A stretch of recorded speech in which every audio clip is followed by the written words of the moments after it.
নমস্কার, দেখছেন talk to Bangla. আমি অভিষেক রয়েছে আপনাদের সাথে। এই মুহূর্তে যে খবর নিয়ে উপস্থিত হয়েছে, গতকাল 17ই আগস্ট একটি প্রেস কনফারেন্স করলেন, বহু প্রতীক্ষিত প্রেস কনফারেন্স করলেন জ্ঞানেশ কুমার গুপ্তা। তিনি কিন্তু এই মুহূর্তে ভারতবর্ষের ইলেকশন কমিশনার এবং তিনি প্রেস কনফারেন্স করলেন। সেখানে বিভিন্ন ধরনের প্রশ্ন তাকে ফেস করতে হলো, কিন্তু সেই সাংবাদিকদের করা প্রশ্নগুলো সদুত্তর কি পাওয়া গেল? এক কথায় তার উত্তর কিন্তু না, পাওয়া গেল না। একদম সহজভাবে এড়িয়ে গেলেন সেই প্রশ্নগুলোকে জ্ঞানেশ কুমার। যে প্রশ্নগুলো এসেছিল, যে একদম পয়েন্ট টু পয়েন্ট প্রশ্ন করেছিলেন সাংবাদিকরা, আমাদের দেশে বড় বড় সাংবাদিকরা গিয়েছিলেন সেখানে। ইলেকশন কমিশনার খোদ নিজে একদম সাংবাদিক সম্মেলন করছেন, সেখানে অবশ্যই সমস্ত হাউজেরই বড় বড় সাংবাদিকরা যাবেন এবং তাদের যে প্রশ্ন একদম ভিত্তিহীন হবে তা তো হতে পারে না। এবং সেখান থেকেই যা যা প্রশ্ন করা হয়েছিল একটারও কিন্তু কোনো সদুত্তর পাওয়া যায়নি। আজকে সকাল থেকে আমরা পর্যালোচনা করে একটা পর একটা নিউজ পেপার যেখানকার সাংবাদিকরা প্রশ্ন রেখেছিলেন, তারা সবাই কিন্তু যা একদম লিখিতভাবে আমরা দেখতে পেয়েছি তাদের বক্তব্য অনুযায়ী যে তাদের প্রশ্নের উত্তর দেননি জ্ঞানেশ কুমার। এই যখন অবস্থান, তখন কিন্তু তিনি বারংবার যে হলফনামা চাইছেন রাহুল গান্ধীর কাছে, তিনি 7 দিন সময় দিয়েছেন, তার মধ্যে হলফনামা দিতে হবে। তখন একদম হলফনামা দিয়ে কিন্তু দেখিয়ে দিলেন সোশ্যাল মাধ্যমে হলফনামা যে তারা জমা দিয়ে দিয়েছেন, সেরকম copy, received copy election commission digitally যে একদম সই করে তারা জমা নিয়ে নিয়েছে, রিসিভড ডিজিটালি জমা নিয়েছে, সেই রকম একদম রীতিমতন ছবি শেয়ার করেছেন অখিলেশ যাদব, সমাজবাদী দলের নেতা। তাদের দলের পক্ষ থেকে একদম হলফনামা জমা দিয়ে দেওয়া হয়েছে, সেটা দেখানো হয়েছে। আমরা দেখতে পেয়েছি আরজেডি দলের নেতা তেজস্বী যাদব, তারাও যে একদম হলফনামা জমা দিয়েছেন, তার receive copy, digitally receive copy, তারাও কিন্তু সেটা একদম পাবলিক করে দিয়েছেন। অন্যদিকে মহুয়া মৈত্র, তিনি একটা এই সামগ্রিক প্রেস কনফারেন্সটা নিয়ে একটা ভিডিও বার্তা দিয়েছেন, সেই সমস্তটাই দেখাবো। এই অখিলেশ যাদব কি বলছেন, একদম তেজস্বী যাদব কি বলছেন, সমস্তটাই শোনাবো। তার আগে অবশ্যই টক টু বাংলা ইউটিউব চ্যানেলকে সাবস্ক্রাইব করে দিন। এই ভিডিও শেষ অবধি দেখুন। এই মুহূর্তে ইলেকশন কমিশনার কি বললেন জানার জন্য।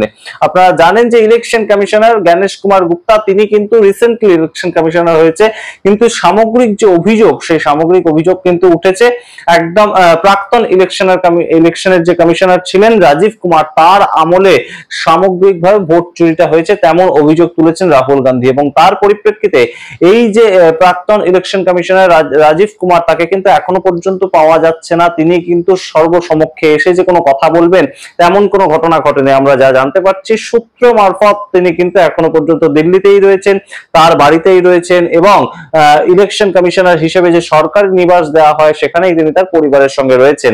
কিন্তু এখনো পর্যন্ত তার পক্ষ থেকে কোনো ধরনের কোনো কথা বলা হয়নি। এবং 7ই আগস্ট থেকে 17ই আগস্ট 10টা দিন পেরিয়ে গিয়ে 11 নম্বর দিনে ইলেকশন কমিশনার জ্ঞানেশ কুমার, তিনি যখন একদম প্রেস কনফারেন্স করতে বসলেন, প্রথম যে দুটো প্রশ্ন উঠে আসলো একদম স্বভাবতই, যে সিসিটিভি, আপনারা সিসিটিভি দেখাচ্ছেন না কেন? ভোটার কেন্দ্রে সিসিটিভি আপনারা দেখাচ্ছেন না কেন? সেইখানে কিভাবে ভোটদান হয়েছে সেটা দিয়ে দিলেই তো একদম দুধ কা দুধ পানি কা পানি হয়ে যায়। সেইটা আপনাদের দিতে আপত্তিটা কোথায়? সেটা পাবলিক করে দিন না। এই ছিল প্রথম প্রশ্ন। তার উত্তরে জ্ঞানেশ কুমার যে কথাটা বললেন, রীতিমতন কিন্তু হাস্যকর একটা যুক্তি তিনি খাড়া করেছেন। তিনি বলছেন যে একদম এই যে সিসিটিভি ফুটেজ চাইছেন দেশের বিরোধী দলনেতা, সেই ক্ষেত্রে আমরা কি মা বোনেদের সিসিটিভি ফুটেজ তাদের পারমিশন না নিয়ে সবার সামনে প্রকাশিত করে দিতে পারি?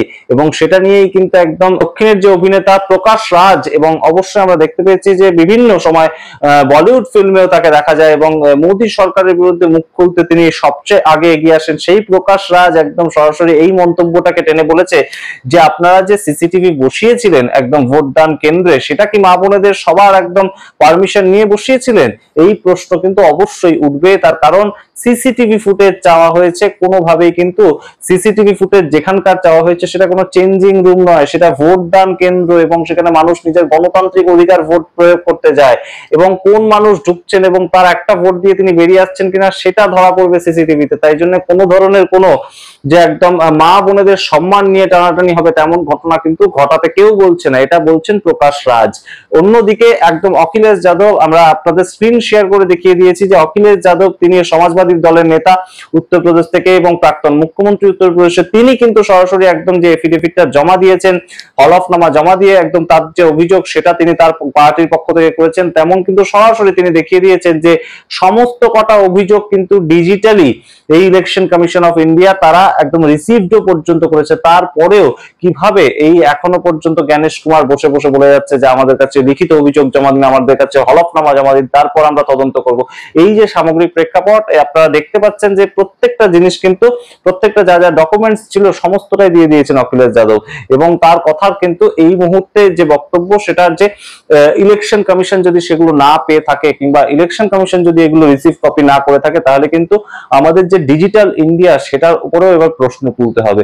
সুতরাং বুঝতেই পারছেন চাপ বাড়ছে ইলেকশন কমিশনের উপর। অন্যদিকে লালু প্রসাদ যাদবের ছেলে তেজস্বী যাদব তিনিও আরজেডি দলের পক্ষ থেকে যে হলফনামা জমা দিয়েছেন সেটারও একদম সরাসরি কপি কিন্তু তিনি দিয়ে দিয়েছেন সবার সামনেই সোশ্যাল মাধ্যমে। এবং মহুয়া মৈত্র তৃণমূল কংগ্রেসের কৃষ্ণনগরের সাংসদ, আইএনডিআই জোটের অন্যতম একজন প্রার্থী এবং তার সঙ্গে তিনি কিন্তু অন্যতম একজন কেস করার মতন মানুষ, অর্থাৎ এই যে বিহারের এসআইআরটা সেটাকে নিয়ে যে ব্যক্তিরা কেস করেছিলেন একদম ব্যক্তি হিসেবে, তার মধ্যে যোগেন্দ্র যাদব এবং মহুয়া মৈত্র দুজনেই কিন্তু ছিলেন ব্যক্তি হিসেবে কেসটা করেছিলেন, বাদ বাকি সবাই পার্টি হিসেবে কেস করা হয়েছিল। কিন্তু সেই জায়গা থেকে এই মহুয়া মৈত্র এই মুহূর্তে কিন্তু প্রেস কনফারেন্সটা একদম জ্ঞানেশ কুমার যা করেছেন তার ভিত্তিতে রীতিমতন তার নিজের বক্তব্য রেখেছেন, সেটা বলবো আপনাদের। কিন্তু তার আগে বলি যে একদম দা হিন্দু বলে যে পত্রিকা সেখানকার একজন মহিলা সাংবাদিক অত্যন্ত তাৎপর্যপূর্ণ একটা পয়েন্ট তুলে ধরেছে।